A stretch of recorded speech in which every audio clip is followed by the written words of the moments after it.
Assalamualaikum warahmatullahi wabarakatuh. Kami dari kelompok 7 yang beranggotakan 1. Sonya Dia Pradita dengan NPM 1910104094. Yang kedua, Siva Fauzi dengan NPM 1910104058. Yang ketiga, Kurnia Ratnasari dengan NPM 1910104040. Yang keempat, Mileni Wahyunisa Oktavia dengan NPM 1910104061 akan mempresentasikan materi mengenai etika persaingan bisnis. Sistem perekonomian negara. Berdasarkan kepemilikan dan alokasi sumber daya, sistem perekonomian negara-negara di dunia diklasifikasikan menjadi sistem kapitalisme pasar atau market capitalism dan sosialisme atau market socialism. Yang pertama, sistem kapitalisme pasar. Graham berpendapat bahwa kapitalisme muncul apabila dalam perekonomian suatu negara mayoritas diisi oleh perusahaan swasta dengan intervensi pemerintah yang minimal. Sistem perekonomian kapitalisme pasar atau disebut dengan sistem perekonomian liberal berkembang pesat di negara-negara barat seperti Amerika Serikat, Inggris, Belanda, Jerman Barat, Perancis, dan lain-lain. Pelaksanaan sistem perekonomian ini ditengarai telah menimbulkan persoalan etis yang sangat serius, termasuk kerusakan lingkungan yang berakibat pada pemanasan global atau global warming, karena pemilik bisnis mengeksploitasi kekayaan alam secara terus-menerus untuk kepentingan bisnisnya. Selain itu, ketimpangan atau kesenjangan distribusi pendapatan menjadi semakin tajam antara negara-negara kaya dengan negara-negara miskin, atau antar golongan minoritas masyarakat kaya dengan mayoritas masyarakat miskin. Yang kedua, sosialisme pasar. Dalam perekonomian sosialisme, bisnis besar umumnya dimiliki oleh pemerintah. Seluruh peraturan produksi dan investasi ditentukan oleh pihak yang berwenang atau pemerintah yang berkuasa guna memeratakan kemakmuran masyarakat dan menghilangkan eksploitasi oleh manusia terhadap manusia yang lainnya. Istilah lain dari sistem perekonomian sosialisme adalah perekonomian komando. Tujuan utamanya adalah peningkatan produktivitas dan koordinasi sumber daya fisik yang dianggap sangat menguntungkan oleh penyelenggara pemerintahan.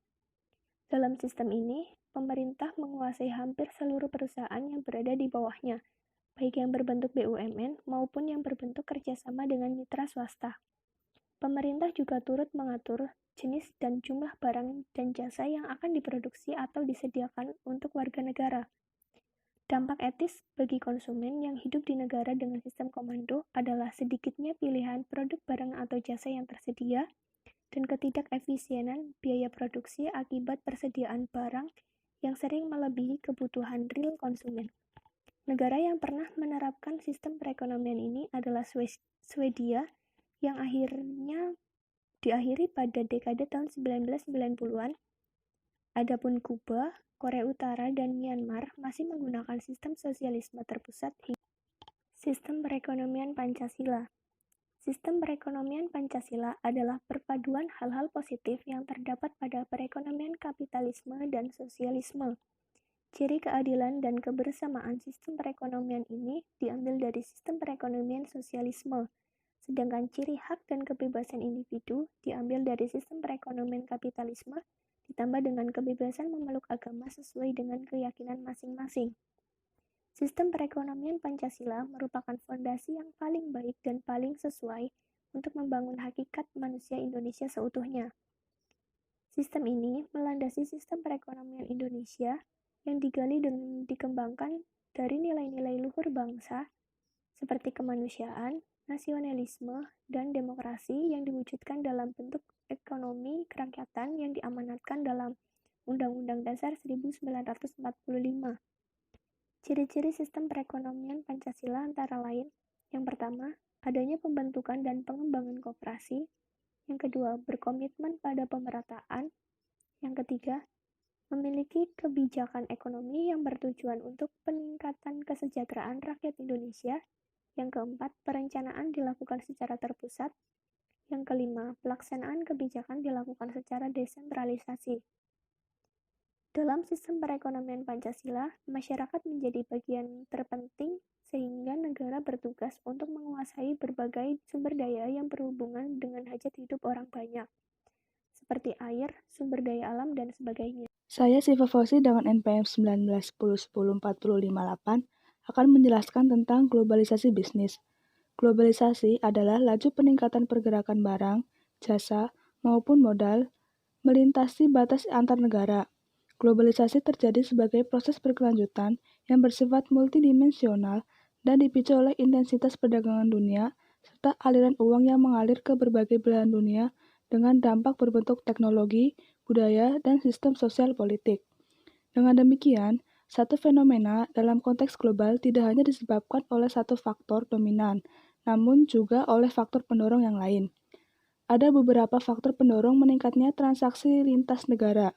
Yang pertama, kemajuan dan ekspansi teknologi ke dalam sendi-sendi kehidupan sehari-hari, dalam bentuk perangkat lunak, internet, gawai, nirkabel atau Wi-Fi, dan GPS telah menjadikan kehidupan saat ini menjadi sangat dinamis dan menyenangkan.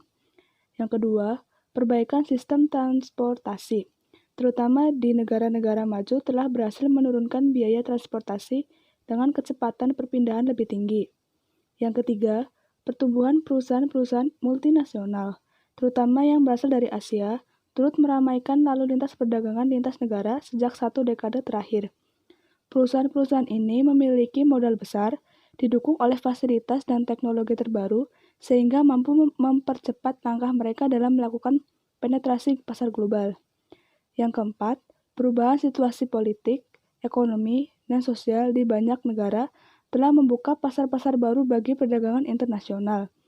Pemisahan sebuah wilayah menjadi beberapa negara baru yang berdaulat, disadari atau tidak, telah meningkatkan kesempatan berbisnis dan bekerja sama antar pihak yang sebelumnya hanya terjadi pada kelompok atau negara tertentu.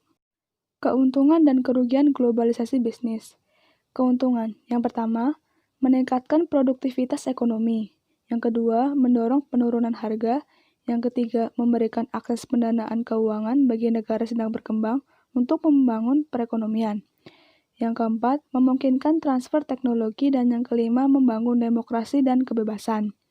Sedangkan kerugiannya yaitu yang pertama, pekerjaan belum tentu dapat dipertahankan dalam waktu lama, atau keamanan bekerja menjadi berkurang. Yang kedua, menurunkan standar kualitas lingkungan dan kondisi fisik maupun psikis tenaga kerja. Yang ketiga, mencegah suatu negara memberlakukan kebijakan pelestarian lingkungan karena berbenturan dengan produk yang berasal dari negara lain. Yang keempat, menghilangkan keragaman budaya, bahasa, dan religius yang ada di setiap negara. Dan yang kelima, memungkinkan terjadinya kekuasaan yang sewenang-wenang. Prinsip-prinsip etika pasar bebas. Pasar bebas adalah sistem ekonomi yang memberi kesempatan berusaha yang sama, bebas, dan adil kepada semua pelaku ekonomi melalui mekanisme pasar dengan campur tangan atau intervensi minimal dari pemerintah. Harga berbagai barang maupun jasa ditetapkan melalui hukum penawaran dan permintaan yang disetujui oleh produsen dan konsumen tanpa upaya saling memaksakan satu dengan yang lain. Untuk mewujudkan iklim pasar bebas yang adil dan terbuka bagi semua pihak, dibutuhkan prinsip-prinsip etika pasar bebas sebagai berikut. Yang pertama, prinsip otonomi. Mengacu pada kemampuan untuk mengambil keputusan dan bertindak berdasarkan kesadaran tentang hal-hal yang baik untuk dilakukan dan bertanggung jawab secara moral atas keputusan yang diambil. Yang kedua, prinsip kejujuran. Bertujuan untuk menjauhkan bisnis dari niat melakukan tindakan curang dan menipu. Yang ketiga, prinsip persamaan atau keadilan. Mengacu pada kesempatan bagi setiap orang yang berbisnis untuk mendapatkan perlakuan sesuai dengan haknya masing-masing, sehingga tidak boleh ada pihak yang terlibat dalam bisnis yang kehilangan haknya. Yang keempat, prinsip saling menguntungkan, mensyaratkan semua orang untuk bersedia memikirkan keuntungan bagi setiap pihak yang terlibat dalam bisnis.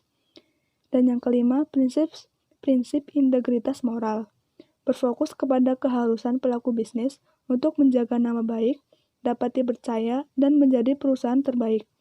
Adanya integritas moral bagi pelaku ekonomi dan pemerintah dapat menghilangkan dampak negatif dari adanya kebebasan di dalam bisnis global.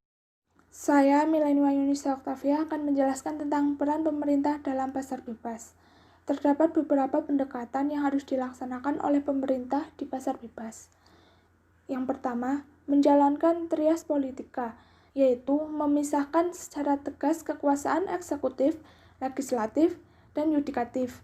Yang kedua, membatasi kekuasaan atau limited power, artinya pemerintah harus tunduk dan patuh kepada hukum dan keadilan, serta membatasi masa jabatan seseorang di tampuk pemerintahan. Yang ketiga, mengizinkan adanya kekuatan oposisi yang berada di luar kekuasaan pemerintah untuk mengontrol kebijakan pemerintah dan untuk mengawasi serta menjamin pemerintah senantiasa bertindak adil. Yang keempat, menjalankan fungsi pertahanan dan keamanan. Negara wajib melindungi seluruh warga negaranya dari serangan dan ancaman dari bangsa dan negara lain. Yang kelima, menyediakan sarana dan prasarana publik yang terawat, baik, dan berkualitas karena adanya pasar bebas maupun karena menjadi kewajiban pemerintah dalam merealisasikan prasarana tersebut. Yang selanjutnya yaitu persaingan usaha tidak sehat. Terdapat beberapa jenis persaingan usaha yang dianggap tidak sehat karena hanya menguntungkan sekelompok perusahaan, namun dapat mematikan banyak perusahaan. Yang pertama yaitu monopoli. Monopoli adalah situasi pasar yang di dalamnya hanya terdapat satu atau sedikit perusahaan yang menjual produk, barang atau jasa, atau komoditas tertentu yang tidak mempunyai pengganti yang mirip. Misalnya, listrik, bahan bakar migas, dan layanan publik yang diselenggarakan pemerintah pusat atau daerah.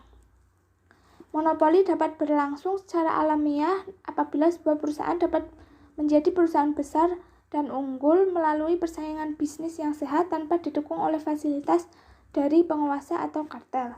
Monopoli yang menimbulkan persoalan etis adalah monopoli artifisial atau rekayasa. Monopoli artifisial ini terjadi karena adanya kerjasama yang kuat antara politisi dengan pengusaha yang melalui undang-undang atau regulasi tertentu memberikan kekuasaan sangat besar kepada pengusaha untuk mengatur pasar sehingga berpotensi merugikan masyarakat secara luas. Terdapat beberapa argumen yang menyoroti aspek-aspek negatif monopoli artifisial.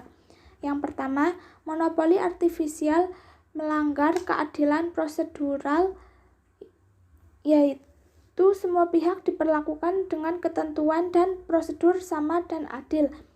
Jika pemerintah memiliki kesepakatan dengan perusahaan tertentu sehingga sampai terbangun sebuah situasi pasar monopolistik, maka hal tersebut akan merugikan konsumen karena pemerintah melanggar keadilan prosedural yang seharusnya memperbolehkan setiap pihak masuk dalam bisnis yang sama. Yang kedua, monopoli artifisial melanggar keadilan distributif, yaitu keadilan yang berhubungan dengan terdistribusinya hasil ekonomi dengan adil. Monopoli artifisial menimbulkan ketimpangan ekonomi karena distribusi pendapatan yang tidak adil antara pihak satu dengan yang lain. Yang ketiga, monopoli artifisial melanggar kebebasan konsumen. Yang kedua yaitu oligopoli dan kartel. Bentuk lain dari monopoli yang dilakukan oleh sekelompok pengusaha adalah oligopoli atau kartel. Masalah etika yang ditimbulkan dalam oligopoli sama dengan monopoli, yakni kelompok usaha tertentu menguasai pasar dan mempunyai kekuatan untuk mempengaruhi harga dan pasokan produk. Oligopoli terjadi dalam bentuk yang pertama yaitu kartel, yaitu kesepakatan beberapa perusahaan dalam satu industri untuk bertemu dan membuat persetujuan untuk membatasi persaingan. Tujuan dari kartel adalah mendapatkan keuntungan yang dari perusahaan-perusahaan yang terlibat. Kartel terbagi atas dua, yaitu kartel horizontal dan kartel vertikal. Kartel horizontal yakni kesepakatan para pelaku bisnis dalam satu industri menentukan harga yang sama. Sedangkan kartel vertikal yaitu kesepakatan produsen dengan para distributornya untuk menentukan harga sama. Yang kedua yaitu merger, yaitu penggabungan dua atau beberapa perusahaan. Merger terbagi atas merger vertikal jika perusahaan yang membeli saham perusahaan proses sebelum atau setelahnya, dan merger horizontal jika perusahaan membeli saham perusahaan sejenis. Tujuannya yaitu menguasai bahan baku atau distribusi.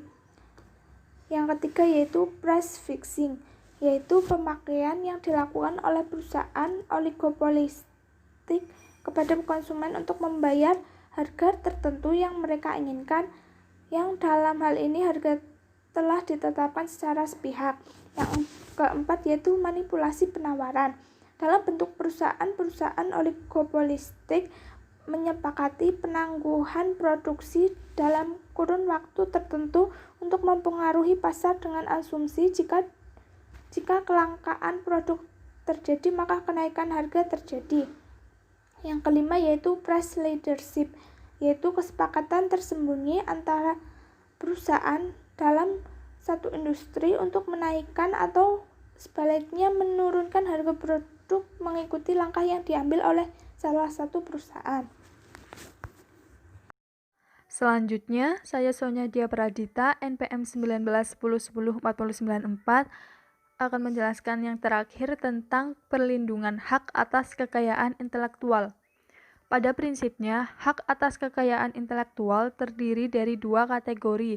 Yang pertama ada hak cipta, merupakan hak eksklusif yang dimiliki pencipta atau penerima hak untuk mengumumkan atau memperbanyak ciptaannya atau memberikan izin kepada pihak lain untuk memproduksinya. Yang kedua ada hak kekayaan industri yang mencakup pertama paten, merupakan hak eksklusif yang diberikan kepada negara penemu atas hasil temuannya di bidang teknologi yang dalam kurun waktu tertentu penemu tersebut melaksanakan sendiri proses penemuannya kepada pihak lain. Yang kedua, merek, merupakan suatu tanda berupa gambar, nama, kata, huruf, susunan warna atau kombinasi dari berbagai unsur tersebut yang mampu membedakan ciri dari sebuah produk atau jasa dan digunakan dalam segala transaksi. Dan yang terakhir ada desain industri, merupakan sebuah kreasi bentuk, konfigurasi, komposisi garis atau warna. Perlindungan terhadap hak cipta dan hak kekayaan industri sangat penting untuk menumbuhkan semangat mencipta, memperkuat aspek budaya, intelektual, kreativitas artistik, dan komersialisasi, dan meningkatkan nilai tambah serta volume perdagangan antar negara. Di Indonesia, perlindungan terhadap hak atas kekayaan intelektual diwujudkan melalui penerbitan Undang-Undang Nomor 12 Tahun 2002 tentang hak cipta dan diperbaharui pada Undang-Undang Nomor 28 tentang hak cipta yang disahkan oleh DPR RI pada 15 September 2014. Dan di tingkat ASEAN ada kesepakatan atas perlindungan hak cipta yang dituangkan dalam ASEAN Intellectual Property Rights Action Plan 2004-2010 dan The Work Plan for ASEAN Cooperation on Copyrights. Sekian presentasi dari kelompok kami, ada kurangnya kami mohon maaf. Wassalamualaikum warahmatullahi wabarakatuh.